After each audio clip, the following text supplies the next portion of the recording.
saya tidak percaya Nabi Muhammad, misalkan, saya tidak percaya kitab Al-Quran, itu murtad yang diakibatkan oleh lisan kita. Yang kedua, yang ketiga murtad hati. Maksudnya dia murtad keluar dari Islam akibat hatinya.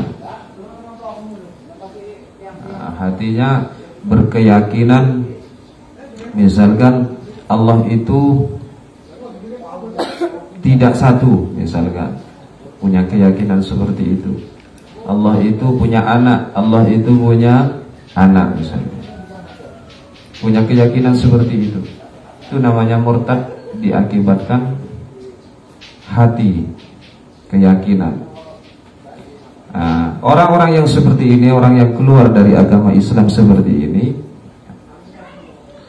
itu nanti tetap wajib melakukan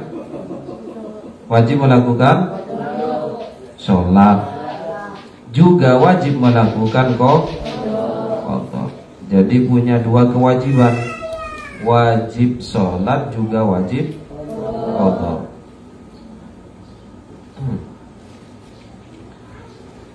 Wajib sholat juga wajib qadha. Beda dengan tadi kafir yang kafir asli. Dari kecil dia sudah memeluk agama non-muslim karena mungkin ikut keluarganya, ikut bapak ibunya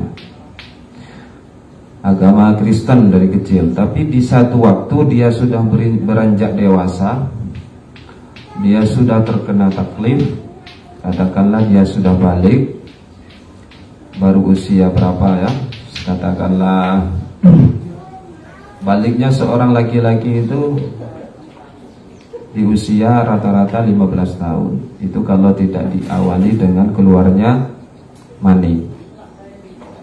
Ya, katakanlah dia balik pada umur 15 tahun. Kemudian di usia 16 tahun dia masuk agama Islam. Sebelumnya dia Kristen. Dia masuk agama Islam di usia 16 tahun. Berarti selama dia balik, mulai dari 15 tahun sampai 16 tahun, 1 tahun itu tidak wajib mengqadha, ya. Tidak wajib sholat, ia juga tidak wajib mengqadha. Maksudnya syarat wajib ini kalau tidak terpenuhi, dia tidak wajib melaksanakan sholat, gitu ya.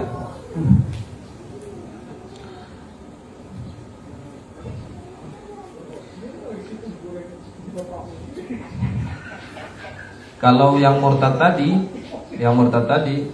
selama 1 minggu misalkan dia keluar dari agama Islam karena murtad, dia melakukan hal-hal yang mengakibatkan dia keluar dari agama Islam. Murtad dalam 1 minggu misalkan, berarti dia selama 1 minggu itu tetap terkena tuntutan wajib melaksanakan sholat. Sehingga kalau dia tidak melaksanakan sholat, dia nanti harus tetap mengqadha di saat dia kembali kepada agama Islam. Yang kedua adalah al-balik. Balik itu dia mencapai usia di mana dia sudah terkena tuntutan hukum agama, tuntutan wajib melaksanakan perintah, tuntutan wajib menghindari larangan Allah. Itu namanya balik. Artinya dia sudah mencapai usia terkena hukum-hukum syariat, itu balik. Kalau perempuan rata-rata di usia 9 tahun. Kalau tidak demikian, dia ditandai dengan keluarnya darah haid. Kalau laki-laki rata-rata di usia 15 tahun.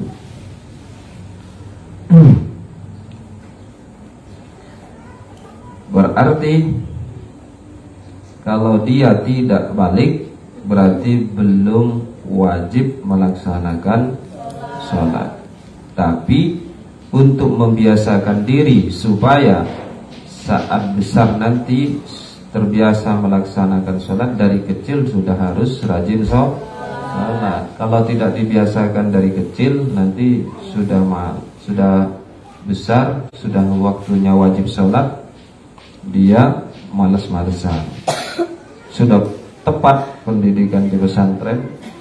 Ini adik-adik yang kecil-kecil kan belum wajib sholat, tapi karena pendidikan itu supaya tertanam mulai kecil, ya terus harus ikut-ikut sholat, supaya nanti pas waktunya dia betul-betul berkewajiban melaksanakan sholat, dia sudah terbiasa.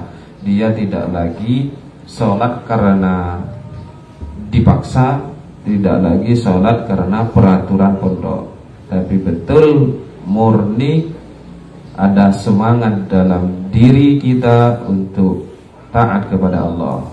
Ya. Kemudian yang ketiga, balik ini fala tajibu ala sabiyin wa sabiyatin lakin yumaroni, ya, biha ba'da sab'i sinina. Ini ada tambahan keterangan dari syarahnya, ya. Tidak wajib bagi seorang anak kecil laki-laki, anak kecil perempuan, tapi dia harus diperintah setelah di usia 7 tahun. Jika memang dia sudah tamyiz itu sudah mulai bisa membedakan mana yang baik dan mana yang buruk. Itu. Jadi di usia 7 tahun itu sudah harus diperintah. Ya seperti tadi saya terangkan itu, ya.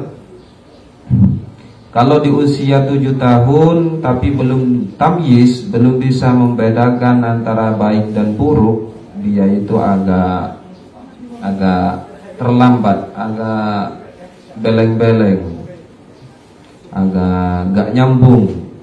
Tapi usianya sudah 7 tahun, maka tunggu dia sampai tamyiz.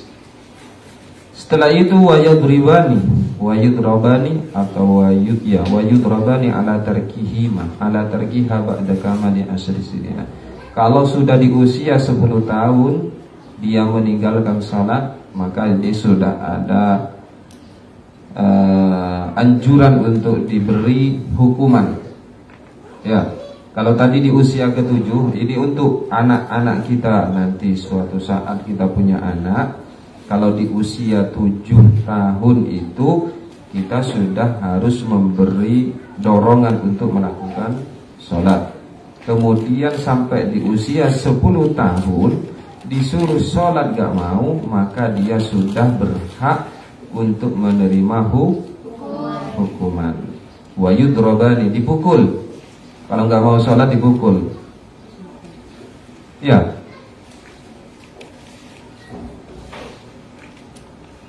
Tapi jangan sampai yang membuat cedera. Kalau mencederai itu nanti malah dosa sendiri, malah tidak hasil maksudnya. Ya sekedar buat efek jerah saja, dipukul bagian-bagian bawahnya, betisnya tuh. Kan sudah lumayan. Kalau pakai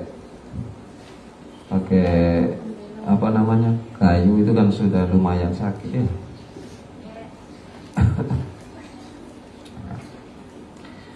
Yang ketiga adalah aklu, punya akal. Syarat wajib melaksanakan sholat adalah aklu, punya akal.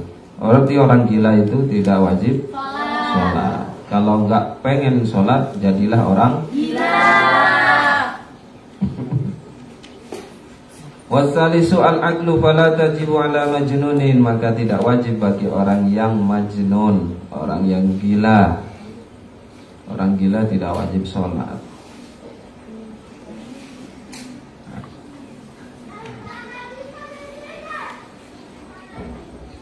Terus wahwa, kembali lagi ke matan takribnya, wahwa haddut taklifi.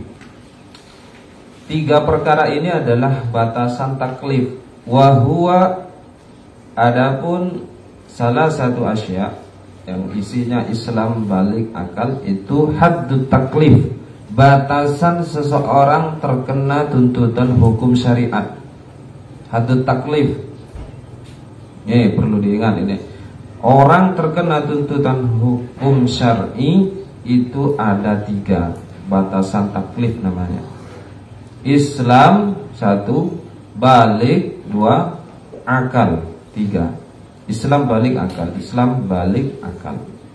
Di luar itu tidak terkena tuntutan hukum syariat. Islam berarti mengecualikan non-muslim, tapi non-muslim yang asli. Kalau yang murtad tetap wajib. Kemudian balik berarti mengecualikan anak kecil yang belum sampai usia balik. Kalau yang akal berarti mengecualikan orang gila.